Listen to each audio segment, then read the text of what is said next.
Assalamu alaikum students of 5 class. Hope you will be fine. This is your science lecture number 14 and in this lecture we will solve the question answers and today we will solve the question number 4 of unit number 4 and this chapter is about the classification of living things. First of all, open your notebook. Question number 4 is that name some small creatures which are not the insects and say why they are not insects.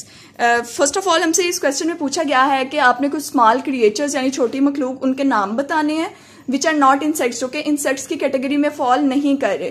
And secondly say why they are not insects. आपने reason बतानी है what is the reason behind this कि आप इन small creatures को insects क्यों नहीं कहते. Okay, the answer is that यहाँ पे कुछ स्मॉल क्रिएचर्स के मैं नाम बताने लगी हूँ जो कि इंसेक्ट्स की कैटेगरी में फॉल नहीं करते, like ticks, mites, scorpions and spiders. ये कुछ ऐसे स्मॉल क्रिएचर्स हैं जो कि इंसेक्ट्स नहीं हैं. इनमें से कुछ नेम्स ऐसे हैं जिनसे आप फेमिलियर हैं, आप जानते होंगे. आपने स्पाइडर्स और जो स्कॉर्पियंस हैं ये तो आपने देखे होंगे. स्पाइडर्स हम डेली लाइफ में अपने घरों में भी देखते हैं. टिक्स एंड माइट्स क्या होती हैं? अगर आप इनमें से किसी स्मॉल क्रिएचर को आप नहीं जानते तो आप उसको गूगल में उसकी पिक्चर जो है वो सर्च करके देख सकते हैं. ठीक है बच्चे, टिक्स जो हैं ये लार्जर साइज की होती हैं. ठीक है, माइट्स के कंपैरिजन में माइट्स का साइज थोड़ा सा छोटा होता है. टिक्स की बॉडी के जो हेयर्स होते हैं, अगर हेयर्स मोस्टली नहीं होते, अगर होते हैं तो बहुत स्मॉल साइज के होते हैं. और माइट्स की बॉडी के लॉन्ग हेयर्स होते हैं. अब टिक्स एंड माइट्स कहाँ पे ग्रो करती हैं? ये किसी ना किसी होस्ट पे ग्रो करेंगी. टिक्स मोस्टली जो है इनका होस्ट हम कह सकते हैं एनिमल्स होते हैं. टिक्स के जो मोस्टली होस्ट होते हैं जिन पे जाके ये ग्रो करती हैं, जिनसे ये फूड लेती हैं. ओके, और एट द एंड उसको क्या करती हैं? हार्म पहुंचाती हैं, नुकसान पहुंचाती हैं. और माइट्स का जो होस्ट है वो प्लांट्स हैं, इसमें एनिमल्स भी आ जाते हैं, मतलब कि ये डिफरेंट इसके होस्ट हैं. अब टिक्स बेसिकली ये क्या करती हैं? टिक्स एंड माइट्स दोनों जो हैं ये अपने होस्ट का ब्लड सक करती हैं. फॉर एग्जाम्पल ह्यूमंस भी इसमें आ सकते हैं.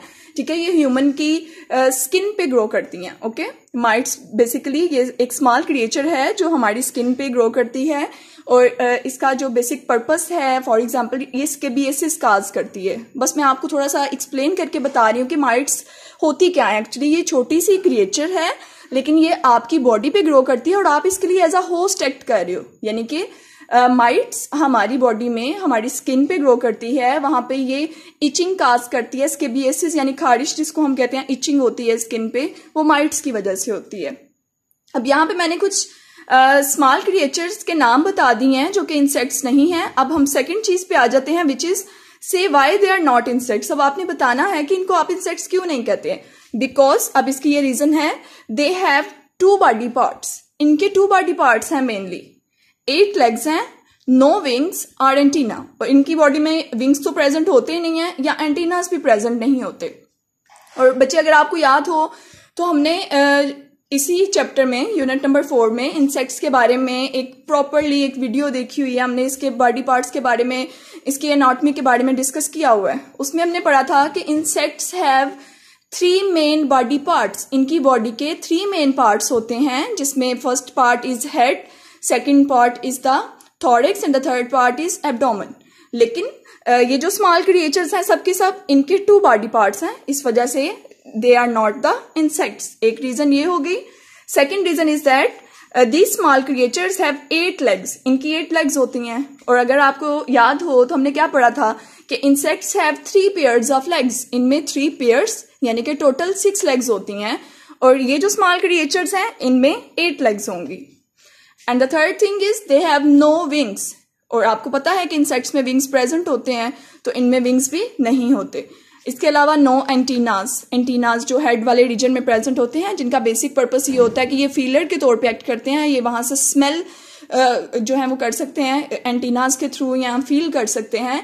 तो बेसिक रीजन ये है कि say why they are not insects. आप इन स्मॉल क्रिएचर्स को इंसेक्ट्स क्यों नहीं कह रहे? क्योंकि इनके 2 बॉडी पार्ट्स हैं, इंसेक्ट्स के 3 होते हैं, इनके पास 8 लेग्स हैं और इंसेक्ट्स के पास 6 लेग्स होती हैं. इनके पास विंग्स नहीं है और इंसेक्ट्स के पास विंग्स होती हैं. इनके पास एंटीनास नहीं है लेकिन इनके पास एंटीनास, हाँ इनमें एंटीनास जो हैं वो प्रेजेंट नहीं होंगे लेकिन वो इंसेक्ट्स में मोस्टली प्रेजेंट होते हैं हेड वाले रीजन में. Okay students, now open your workbook page number 49 workbook page number पे यहाँ पे एक क्वेश्चन गिवन है which is about the which insect is a pest. And are there any in your house? कौन सा insect ऐसा है जो कि पेस्ट है, और क्या कोई पेस्ट आपके घर में प्रेजेंट है? तो जैसा कि आपको पता है कि लास्ट टाइम हमने एक वीडियो भी देखी थी और हमने डिस्कस किया था कि कुछ इंसेक्ट्स ऐसे होते हैं जो आपके लिए हार्मफुल हैं और कुछ ऐसे इंसेक्ट्स हैं जो आपके लिए बेनिफिशियल हैं। कुछ आपके फ्रेंड्स होते हैं, कुछ आपके एनिमीज होते हैं। लेकिन पेस्ट कौन सी कैटेगरी में आते हैं? जो आपके एनिमीज हैं, आपको नुकसान पहुंचाते हैं। पेस्ट फॉर एग्जांपल ये आपकी क्रॉप्स पे या प्लांट्स पे जो हैं वो अटैक करते हैं, ठीक है, उसको डिस्ट्रॉय कर देते हैं, उसके लीव्स को, फ्रूट्स को, डिफरेंट उसके पार्ट्स को डिस्ट्रॉय कर देते हैं। अभी हमसे पूछा गया है कि विच इंसेक्ट इज अ पेस्ट, तो आप सिंगल आंसर लिखेंगे, the mosquito is a paste. Mosquito एक पेस्ट है, ठीक है। ये हमारे अंदर डिफरेंट डिजीजेस काज कर सकता है। जब ये बाइट करता है तो इसकी वजह से फीवर हो सकता है, डेंगू फीवर हो सकता है, मलेरिया हो सकता है। तो आपका आंसर होगा the mosquito is a pest. Okay, are there any in your house? क्या आपके घर में कोई पेस्ट है? Yes, cockroach and flies are house pest. Cockroach और फ्लाइज भी पेस्ट की कैटेगरी में आ जाते हैं। अब ये किस तरह से पेस्ट हैं? ये तो आपको बाइट तो नहीं करते। मॉस्किटो तो हमें बाइट करता है, कॉकरोच और फ्लाइज हमें बाइट नहीं करते। दे डू नॉट बाइट और स्टिंग। इसमें ये आ जाता है, ये हमारे लिए डेंजरस इसलिए हैं क्योंकि जब ये अपनी इनकी बॉडी के ऊपर बैक्टीरियाज होते हैं, कुछ हार्मफुल बैक्टीरिया होते हैं, ये वो कैरी करते हैं, आपकी फूड को कंटेमिनेट कर देती हैं फ्लाइज, ठीक है। ये एक जगह से दूसरी जगह फ्लाई करती हैं। तो अगर पहले एक गार्बेज वाली जगह पे बैठी हुई हैं तो बाद में अगर आपके फूड पे आके ये जो है वो फ्लाई करती हुई आपके फूड पे आ जाए तो इसकी बॉडी के साथ बैक्टीरियाज वगैरह जो हैं वो अटैच हो जाते हैं, जो इस तरह से भी आपके लिए हार्मफुल होती है। ओके, यहाँ पे आप लिखेंगे सिंपल आंसर कि are there any in your house? क्या आपके घर में कोई पेस्ट है? तो आपका आंसर होगा yes, then comma cockroach and flies. Cockroach और फ्लाइज जो हैं ये हाउस पेस्ट हैं, ये हमारे घरों में जो हैं वो पेस्ट पाए जाते हैं। और भी बहुत से पेस्ट हैं जो कि हमने प्रीवियस लेक्चर में वीडियोस में देखा था, जो कि हमारी क्रॉप्स को, प्लांट्स को ख़राब कर देते हैं। तो हमारे घर में मोस्टली ये वाले पेस्ट जो है ना वो किचन एरियाज में कॉकरोच वगैरह होती हैं। फ्लाइज जहाँ पे आप फूड प्रिपेयर कर रहे होते हो वहाँ पे ये फ्लाई कर रही होती हैं। तो ये इस तरह से हमारे लिए हार्मफुल हैं। मोस्टली जो हमें इसकी वजह से डिजीज़ हो सकती है ना, फ्लाइज और कॉकरोच जो ये डिफरेंट कंटेमिनेट कर देते हैं, आपकी फूड को ख़राब कर देते हैं, उसमें हार्मफुल बैक्टीरिया होते हैं, उसकी वजह से बेसिकली हमें डायरिया हो सकता है, पेट खराब हो सकता है।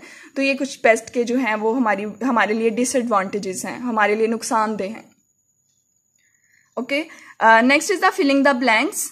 हमारी जो है वो फिलिंग द ब्लैंक, आज हम सेकेंड वन सॉल्व करेंगे।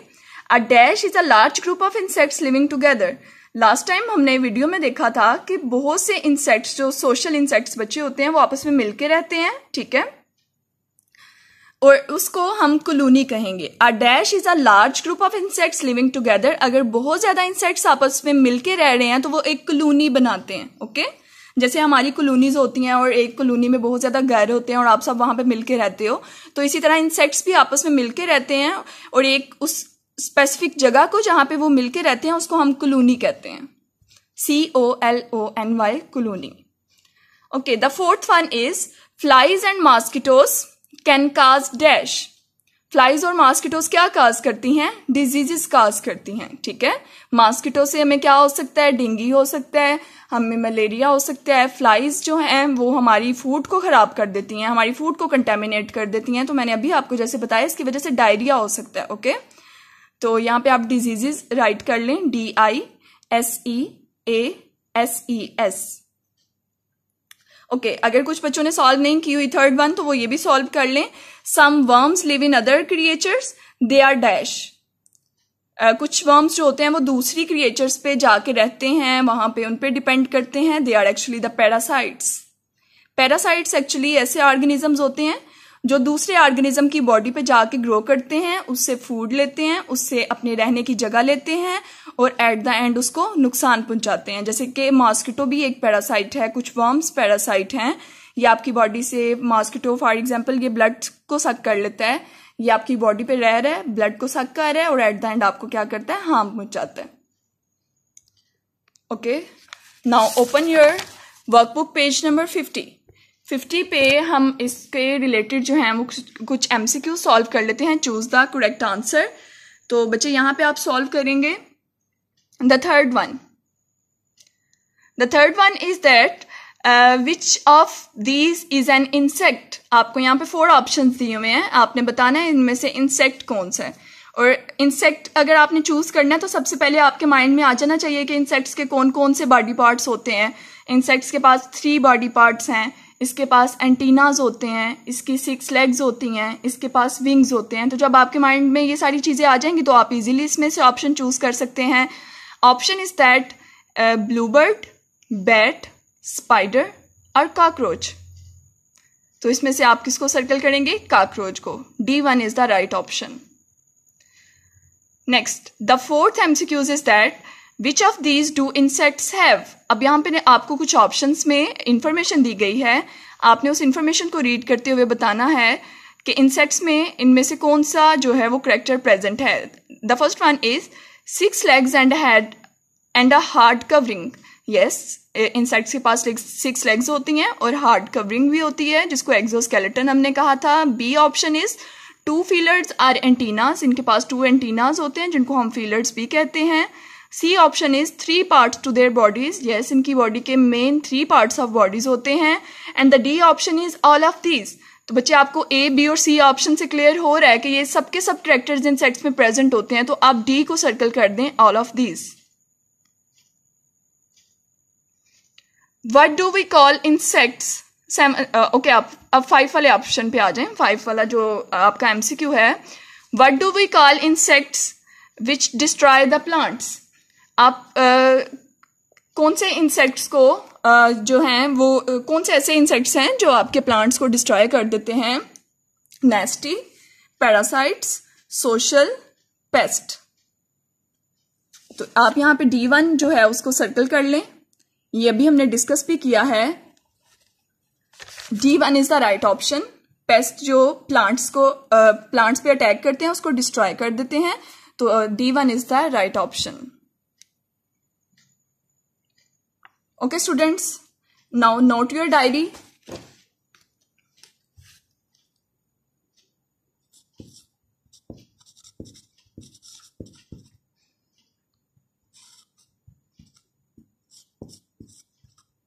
You have to learn the notebook question number 4 plus workbook page number